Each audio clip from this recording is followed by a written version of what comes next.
Ce soir, c'est Mbappé qui est dans le box des accusés, en difficulté contre l'Italie. Il confirme donc sa méforme générale et on cherche les explications. Alors certains avancent son positionnement dans l'axe et plus sur le côté gauche, d'autres avancent son état physique parce qu'il n'a plus les jambes. Mais pour le procureur, c'est surtout un problème d'attitude. Procureur Roten, bonsoir. Bonsoir à tous. Avocat de Kylian Mbappé, maître Dimeco, bonsoir. Bonsoir. Et bravo pour votre carrière. Écoute, je suis l'avocat des causes perdues. Le juge Dugarry va nous trancher l'affaire. Bonsoir. Bonsoir à tous. Alors, allons-y, monsieur le La tâche va procureur. être rude pour moi quand même. Ouais, pas facile. Ah voilà, je sais pas pourquoi on le fait. On peut parler de ce que vous avez fait le week-end plutôt, non? Parce qu'on sait déjà comment ça va finir l'histoire. On aime Bah bien non, entendre c'est les pas. causes perdues défendues. Allez, oui, ça. oui, oui, oui. On va voir si j'ai du talent ou non. Voilà. Alors, donc, monsieur le procureur, pourquoi c'est un problème surtout d'attitude pour Mbappé? Bah, en fait, tout part, on va pas refaire l'histoire, hein, mais tout part de l'année dernière, de ce changement de communication, d'attitude sur la fin de saison, le fait de se mettre toujours au-dessus de tout, dans tous les cas. Déjà, je pense, quand je le vois depuis le début de sa carrière au Real Madrid, depuis début août, plus là le match de l'équipe de France, je me dis qu'en fait, il y a un gros problème dans la remise en question. Parce que la remise en question, il ne sait pas ce que c'est. En fait, Kylian Mbappé, c'est la première fois de sa carrière qu'il arrive à avoir des stats qui tournent pas pour lui. Hein. Il a toujours eu des stats hallucinantes, même encore. 2 buts sur les 11 derniers matchs de l'équipe de France. De l'équipe de France, c'est à noter. Et puis en club, du gars, tu peux continuer, mais depuis l'annonce de son départ du Paris Saint-Germain, c'est pas exceptionnel, loin de là. Et au Real Madrid, c'est moins qu'on puisse dire. C'est 2 buts sur le dernier match de championnat, dont un penalty laissé par Vinicius. Mais ça encore, c'est les stats. Et les stats, elles tournent pas, mais elles tournent pas parce que malheureusement, il n'a pas la bonne attitude, le bon comportement. Et pourquoi je dis ça, c'est que quand tu es la veille d'un match en conf de presse avec l'équipe de France, match de reprise, la rentrée de l'équipe de France est toujours un moment particulier, d'autant plus quand tu es capitaine de cette équipe. Tu as quelque chose à mettre en avant, à essayer de vendre un produit qui n'était pas très beau à l'Euro, hein, c'est moins qu'on puisse dire collectivement, mais aussi lui individuellement. L'épisode de son nez, la fracture du nez, heureusement aujourd'hui on n'en parle plus de ça. Mais déjà que tu nous dis oui, bon, les critiques, c'est pas grave, ça passe au-dessus de la tête, c'est problématique. Mais après, il y a sur le terrain, parce que moi, c'est là que je l'interpelle et que je dis stop, maintenant ça suffit. Les passes droits, on en a parlé avec Didier Deschamps, ceci, cela. Mais tu es capitaine de l'équipe de France, tu montres pas l'exemple. Tu nous balances en gros à tout le monde que Didier Deschamps et Ancelotti et Luis Enrique l'année dernière se trompent parce que le poste de numéro 9, c'est pas le tien. Et puis tu es là, c'est par défaut, tu es là parce que le poste de côté gauche, il est occupé. Mais moi, je vais vous dire, même si Kylian Mbappé, et là je suis assez d'accord avec ce que disait hier Fred Antonetti, que j'ai écouté, sur le positionnement, et moi je le dis, Kylian Mbappé, il peut jouer attaquant de pointe, il n'y a pas de problème, il faut lui donner une certaine liberté, mais il faut surtout qu'il ait dans la tête de se remettre en question et de changer sa façon d'être depuis maintenant plus d'1 an, parce que c'est la réalité. Quand tu es capable de faire, avec la vitesse que tu as, 10 appels de balles par mi-temps dans la profondeur et que maintenant, tu en fais même pas 2, là, tu te dis, il n'y a pas de remise en question et surtout, il n'a pas envie. Il n'a pas envie parce que le foot de haut niveau, il le sait, mieux que moi encore, depuis ses 16 ans quand il a débuté. Vous ne croyez pas que quand il a fait des matchs où il a été incroyable, où il a marqué des buts, il était bon, il était partout, il faisait des appels et tout ça, mais c'était dur physiquement. Parce que oui, le foot de haut niveau, quelle que soit la position, au bout d'un moment, tu souffres. Oui, le second souffle, on en parle souvent, tu craches du sang, tu vas loin, c'est difficile. Lui, il n'a plus envie de vivre ça. Il est dans le confort, en fait.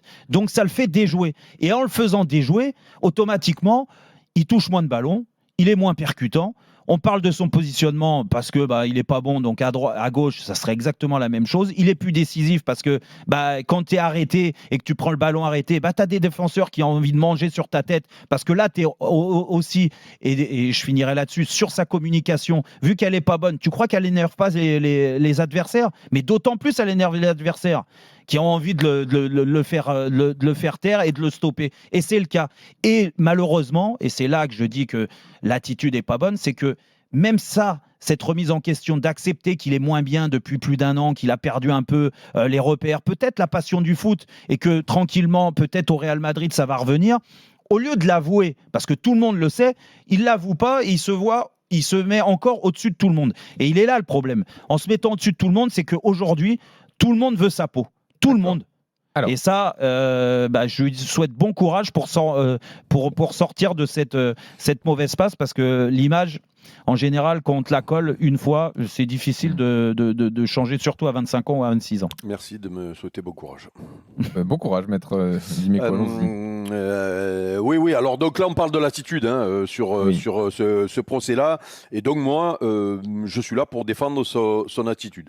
Difficile de défendre ses performances parce que, on est tous d'accord pour dire que, on en parlait tout à l'heure dans le Moscato Show, depuis le début de l'année, malgré les stats, parce que les stats elles tournent toujours, que ce soit en club ou en équipe de France. En équipe de France, c'est sûr, puisque le rassemblement de mars avait été catastrophique, l'euro moyen avec quelques circonstances atténuantes, et derrière on a vu ce qui s'est passé.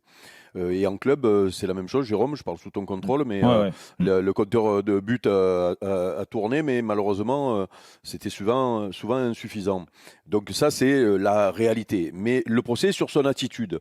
Et moi, je trouve bizarre alors que sur une conférence de presse ou sur une impression, on juge quelqu'un alors que il y a 15 jours de ça, on a repris quand? Il y a 15 jours, c'est ça? Il y a deux semaines. Oui. On vantait la manière qu'il a ou qu'il a eu et qu'il a encore de se fondre dans le collectif du Real en faisant un profil bas et en sachant que c'est pas lui la star là-bas et qu'il doit tout prouver. Il n'a pas la même attitude ici. Et du coup, là, sur un rassemblement, c'est-à-dire le rassemblement, c'est 3 jours, puisqu'ils sont arrivés 3 ou 4 jours avant le match, il y a eu le match.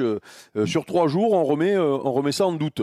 Alors, c'est peut-être la facilité, moi, je trouve, pour le critiquer encore plus que ce qu'il est critiquable, puisque, je le répète, niveau performance pour le moment, il est critiquable, et c'est l'esprit même du foot, quel que soit ton statut, si tu n'es pas bon, tu es critiqué, et tant mieux que ce soit comme ça d'ailleurs. C'est un des rares domaines professionnels dans lequel tu es jugé tous les week-ends, voire 2 fois par week-end, donc 2 fois par semaine. Donc, mais là, au niveau de l'attitude, c'est vrai que moi, j'ai trouvé bizarre sa conférence de presse avec la sortie qu'il a sur le public ou sur le fait on s'en fout de ce qu'il pense. J'ai trouvé ça très maladroit.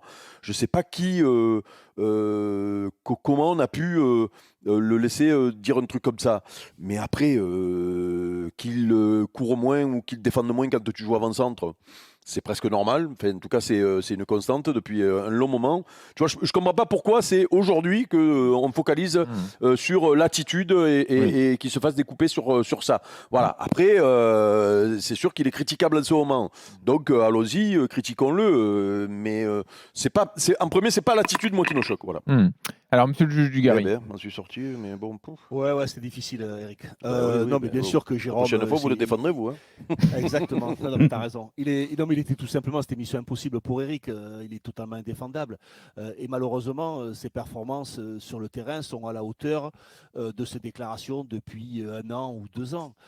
Depuis le début de sa carrière, ce garçon, on nous explique qu'il est mature, qu'il est en avance, qu'il parle bien, qu'il a une bonne élocution. Mais je crois que tout ça a fini par le rattraper, à le mettre trop haut. Je pense qu'il a voulu s'occuper de tout. Il a voulu conduire le bus, le nettoyer, sortir les bagages, faire les matchs. Il a voulu tout faire. Voilà, il se prend pour malheureusement ce qui n'est pas. Et n'importe quel autre humain, aussi fort soit-il avec ses pieds, ne peut pas tout gérer, ne peut pas s'occuper de tout, ne peut pas gérer la communication du Paris Saint-Germain, les transferts du Paris Saint-Germain, l'organisation avec l'entraîneur du Paris Saint-Germain, se battre avec son président, se battre avec son directeur sportif, se battre avec certains de ses coéquipiers, ne pas aimer ci, aimer ça. Il a un avis sur tout, sur les supporters, sur ci, sur là. Et là, après avoir vécu tout ça depuis 1 an et demi et divers conflits les uns après les autres, il nous explique la veille du match que ce que pensent les supporters, il en a rien à foutre. Alors écoute, moi je suis choqué d'avoir entendu ça. Ce n'est pas l'attitude que doit avoir un leader et encore moins un capitaine. Je trouve ça catastrophique. Et ça prouve bien que le garçon est totalement déconnecté de ce qui peut se passer et de ce qu'on attend de lui. Il est devenu hors sol. C'est-à-dire que toutes les louanges qu'on a fait, à mon avis, ça a été tellement loin, il a fini par y croire et il touche plus terre.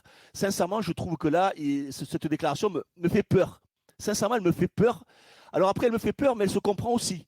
Parce que quand tu as ton sélectionneur qui est le premier à dire et à t'expliquer que si les supporters ne sont pas contents, ils n'ont qu'à changer de chaîne, eh bien forcément, ton capitaine, il prend le relais en disant écoute, ce que vous pensez, j'en ai rien à foutre. Ouais. Donc, tu es dans une ambiance aujourd'hui de l'équipe de France avec un président extraordinaire de la Fédé, on va finir par l'entendre, lui, M. Diallo, qui a tout réglé. Alors, lui, il a réglé tous les problèmes, il a tout mis sous le tapis. Mais d'ailleurs, on ne fait jamais de débat sur ça.